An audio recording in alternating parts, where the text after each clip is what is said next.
नमस्कार। आज की बड़ी खबरें। राजस्थान हाईकोर्ट के एक न्यायाधीश के निजी सचिव के कोरोना वायरस संक्रमित पाए जाने के बाद हाईकोर्ट में हड़कंप मच गया। इसके तुरंत बाद कोर्ट के सभी कार्यों को रोक दिया गया। प्राप्त जानकारी के अनुसार राजस्थान हाईकोर्ट में एक कर्मचारी कोरोना संक्रमित पाया गया, जो अन्य कर्मचारियों और न्यायाधीशों के सीधे संपर्क में रहा है। ऐसे में राजस्थान हाईकोर्ट मुख्य पीठ के सभी कार्यों को तुरंत प्रभाव से सस्पेंड कर दिया गया तथा कोर्ट में चिकित्सा विभाग की टीम बुलाई गई। कोर्ट में कार्यरत सभी कर्मचारियों व न्यायाधीश की कोरोना जांच की जा रही है। कोर्ट परिसर में सोडियम हाइपोक्लोराइड का छिड़काव कर उसे पूरी तरह से संक्रमण रहित किया जा रहा है। कोरोना महामारी के चलते होने वाले नगर निगम नगर पालिका चुनाव पर संशय की स्थिति बन गई है। आए दिन रोगियों की बढ़ती संख्या को देखते हुए तय समय पर इन चुनाव के होने की संभावना कम नजर आ रही है। चुनाव करवाने को लेकर राज्य सरकार ने प्रशासन से रिपोर्ट मंगवाई है, जिससे कोरोना मरीजों की संख्या, रिकवरी रेट सहित विभिन्न जानकारियां मांगी गई है। सूत्रों के अनुसार सरकार को भेजी गई रिपोर्ट में बताया गया कि जिलों में कोरोना मरीजों की संख्या बढ़ती जा रही है। ऐसी स्थिति में अगर चुनाव करवाए जाते हैं तो रोगियों की संख्या में इजाफा हो सकता है।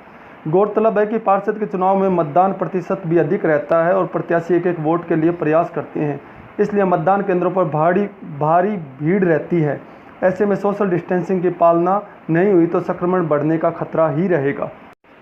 कोरोना से ग्रस्त 31 प्रेग्नेंट महिलाओं पर रिसर्च के बाद वैज्ञानिकों का कहना है कि कोरोना से ग्रस्त गर्भवती महिला से यह वायरस उसके गर्भस्थ शिशु तक भी पहुंच सकता है। इन महिलाओं की डिलीवरी मार्च और अप्रैल में हुई थी। रिसर्च के मुताबिक एम्बिलिकल कार्ड के खून प्लेटों के कुछ सैंपलों में और एक मामले में तो ब्रेस्ट मिल्क में वायरस के संकेत पाए गए। इटली में हुए इस शोध के प्रमुख डॉक्टर क्लाउडियो फेनिजिया का कहना है कि अभी इस मामले में रिसर्च किए जाने की ज़रूरत है, खासतौर पर उन महिलाओं पर जिन्हें प्रेगनेंसी की शुरुआत में संक्रमण हुआ हो।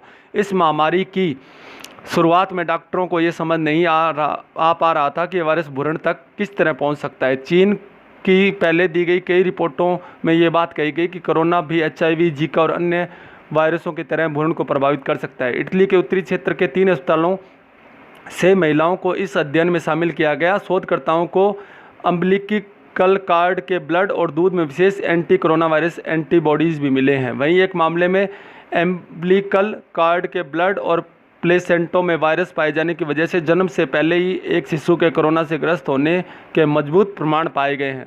एक अन्य मामले में नवजात शिशु में कोरोना से लड़ने के एंटीबॉडीज़ पाए गए जो उसे प्लेसेंटो से नहीं मिले। इसका मतलब कि शिशु की माँ से वायरस नहीं मिला है और भ्रूण पर वायरस का सीधा हमला हुआ था।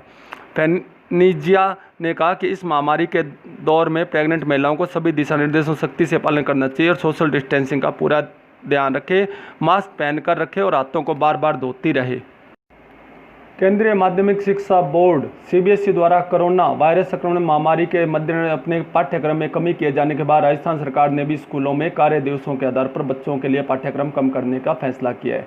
सरकार ने राजस्थान माध्यमिक शिक्षा बोर्ड तथा राजस्थान राज्य शैक्षणिक अनुसंधान के प्रशिक्षण परिषद को इस बारे में निर्देश दिए हैं कि इनसे कहा गया कि वह पाठ्यक्रम कम करने के लिए समीक्षा समिति बनाए। शिक्षा मंत्री गोविंद सिंह डोटासरा ने कहा कि कोरोना महामारी की वजह से स्कूलों के कार्य दिवसों में कमी हुई है, इसलिए शिक्षा और शिक्षार्थी हित में सिलेबस में कटौती का फैसला लेने हेतु माध्यमिक शिक्षा बोर्ड निदेशालय बीकानेर ने माध्यमिक शिक्षा बोर्ड अजमेर और RSCIT उदयपुर को इस संबंध में निर्देशित किया है।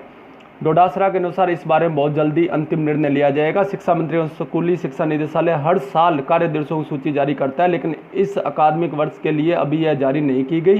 डोटासरा के अनुसार राजस्थान बोर्ड से 9वीं से 12वीं तक RSCTRT से पहले से 8वीं के पाठ्यक्रम की समीक्षा करते हुए कहा गया था कि वे समिति बनाकर इसकी समीक्षा करेंगे। स्कूली शिक्षा विभाग के अनुसार पिछले साल जुलाई में मार्च तक 207 कार्य दिवस थे, जिनमें से जुलाई 27 कार्य दिवस शामिल थे।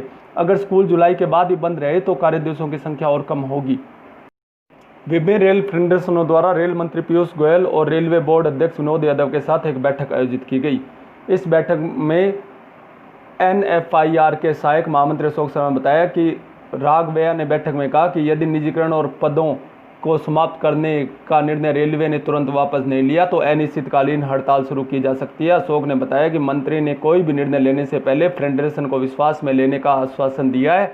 इसके लिए मंत्री ने फेडरेशन को लगातार बातचीत जारी रखने का भरोसा दिलाया है। वहीं FIRF के महामंत्री शिव गोपाल मिश्रा ने बताया कि रेल मंत्री को निजी ट्रेन चलाने और स्टाफ में कटौती का निर्णय तुरंत वापस लेने की मांग की है। मांग नहीं माने जाने पर रेल मंत्री को आंदोलन तेज करने की चेतावनी दी है। उल्लेखनीय है कि रेलवे ने 109 रेलखंडों पर 151 निजी ट्रेन चलाने की घोषणा की है। साथ ही रिक्त पदों में से करीब 50% पद समाप्त करने का भी आदेश दिया है। हालांकि कर्मचारियों के विरोध के कारण रेलवे ने फिलहाल पद समाप्त करने के अपने आदेश को वापस लेने की बात भी कही है। पार्षदों ने जनहित एवं नगर परिषद प्रशासन के साथ बेहतर तालमेल के मद्देनजर पार्षदों कार्यशाला आयोजित करने की मांग की है। पार्षद बंटी वाल्मीकि ने बताया, पार्षदों का शिष्टमंडल आज नगर परिषद आयुक्त प्रियंका बडाणिया से मिला तथा ज्ञापन सौंपकर मांग की कि नगर परिषद द्वारा नवनिर्वाचित बोर्ड के पार्षदों के लिए अतिशीघ्र कार्यशाला का आयोजन किया जाए। इस कार्यशाला में नगर परिषद के समस्त विभाग की जानकारी, पार्षदों के अधिकार एवं कर्तव्य तथा कार्य की संवैधानिक जानकारी इत्यादि महत्वपूर्ण विषयों पर अनुभवी अधिकारियों व विषय विशेषज्ञों द्वारा मार्गदर्शन प्रदान किया जाए। बंटी वाल्मीकि ने बताया कि नगर पालिका एक्ट के अंतर्गत समय समय पर राजस्थान के विभिन्न नगर निकायों व कार्यशालाओं का आयोजन किया जाता रहा है। कार्यशाला के आयोजन में निश्चित तौर पर पार्षद व नगर परिषद अधिकारी कर्मचारियों में बेहतर समन्वय स्थापित होगा तथा वार्ड में भी विकास कार्यों में गति मिलेगी एवं आमजन की समस्याओं का निराकरण तत्परता से होगा, जिससे आमजन को राहत ही मिलेगी।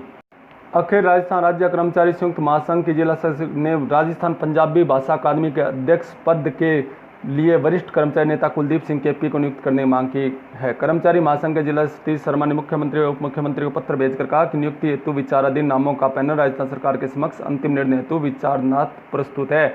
इस पैनल में कर्मचारी महासंघ की जिला शाखा के मुख्य संगठक एवं वरिष्ठ नेता कुलदीप सिंह केपी का नाम शामिल है। छात्र जीवन में युवा वर्ग के लिए संघर्षरत रहे केपी कर्मचारी जगत में संघर्षों के महापुरोधा रहे हैं। बेदाग छवि के केपी सच्चे समाज सेवी के रूप में जाने जाते हैं।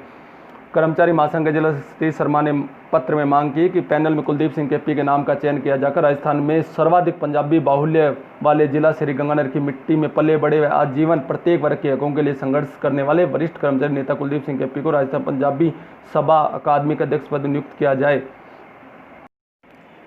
पदमपुर थाना क्षेत्र में एक युवती से उसके पति के 2 ममेरे भाइयों द्वारा रात्रि को सामूहिक दुष्कर्म किए जाने की घटना उजागर हुई है। पीड़िता का आरोप है कि उसके पति को शराब के नशे में धुत करने के बाद रात को दोनों आरोपियों ने बारी बारी से दुष्कर्म किया। करीब 25 वर्षीय पीड़िता ने अपने मौसेरे भाई के साथ आज बड़े तड़के लगभग 2 बजे थाने में आकर सारी घटना की जानकारी दी। उसके मौसेरे भाइयों द्वारा दी गई रिपोर्ट पर मामला दर्ज कर पुलिस घटनास्थल पर पहुंची तो दोनों आरोपी फरार हो चुके थे। पुलिस के अनुसार थाना क्षेत्र में एक गांव की निवासी पीड़िता का आज मेडिकल चेकअप करवाया गया।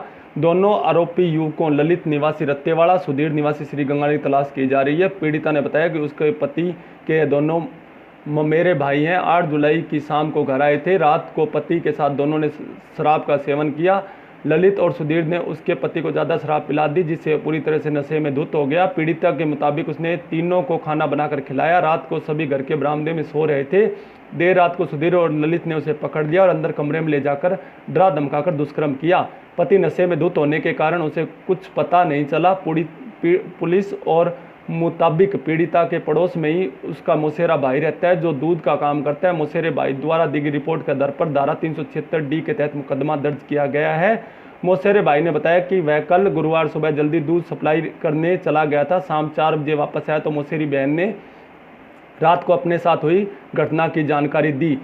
पुलिस के अनुसार इस घटना को लेकर घर परिवार में काफ़ी देर तक विचार विमर्श चलता रहा। इसके बाद रात 2 बजे ये युवक मौसेरी बहन को लेकर थाने में आया जिस पर मामला दर्ज किया गया है। गमोड़वाली थाना क्षेत्र में एक युवती की संदिग्ध परिस्थितियों में मौत हो गई। पुलिस ने बताया कि यह युवती वीरपाल कौर 30 बीकानेर के पीबीएम हॉस्पिटल में उपचाराधीन थी। कल देर रात को मृत्यु हो जाने पर परिवारजन शव लेकर आज सुबह गांव आ गए। पति लाभ सिंह द्वारा दी गई रिपोर्ट के आधार पर मर्ग दर्ज कर सारे मामले की जांच की जा रही है। लाभ सिंह ने आज पुलिस को बताया कि वह 6 जुलाई की दोपहर को घर आया तो वीरपाल को उल्टियां लगी हुई थी। पूछने पर उसने बताया कि चावल खाए थे जिससे पेट में दर्द होने लगा। वह पत्नी को गांव में डॉक्टर रेशम सिंह के यहाँ ले गया। उसके द्वारा उपचार किए जाने पर राहत नहीं मिली तो वह श्रीगंगानगर के एक निजी चिकित्सालय में उसे ले गया। वहाँ डॉक्टर ने बताया कि वीरपाल ने किसी जहरीली दवा का सेवन कर लिया है जिससे उसके मुंह और गले में छाले हो गए। इस पर वे वीरपाल को बीकानेर के पीबीएम हॉस्पिटल में ले गए जहाँ कल रात को मृत्यु हो गई। पुलिस ने आज पोस्टमार्टम करवाने के बाद लाश परिवारजनों को सौंप दी और आगे मामले की जाँच जारी है। ताज़ा तरीन खबरों के लिए सब्सक्राइब कीजिए युवा जन संदेश न्यूज़।